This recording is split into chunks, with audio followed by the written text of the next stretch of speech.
38 روز مونده تا بعد از 63 کیلو کاهش وزن از شر تمام پوستا و چربیای اضافه شکمم خلاص بشم و این تمام چیزی که تو طول روز میخورم. برای صبحانه 2 کف دست نون لواش، 30 گرم پنیر کم چرب و 2 تا گردو خوردم و بعدش حتما آب خنک خوردم تا متابولیسممو بالاتر ببره.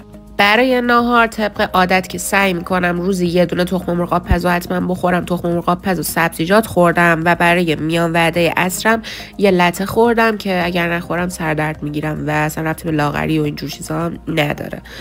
و برای شام خیلی دوست داشتم که تحچین درست کنم. من عمل اسلیف کردم و برنج زیادی در طول روز نمیخورم.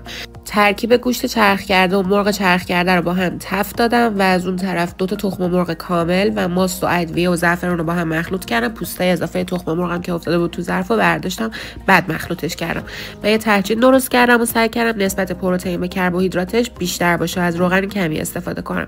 از حجمی که کشیدم فقط تونستم 6 قاشق بخورم. این نخوردنم به خاطر این نیست که نخواستم، دیگه معدم جا نداشتش و این تمام چیزی بود که تو طول روز خوردم. اگر دوست داری تجربیات عمل اسلیوم، لاغریم و عمل ابدومو داشته باشی حتما فالوم کن و ویدیوامو ببین.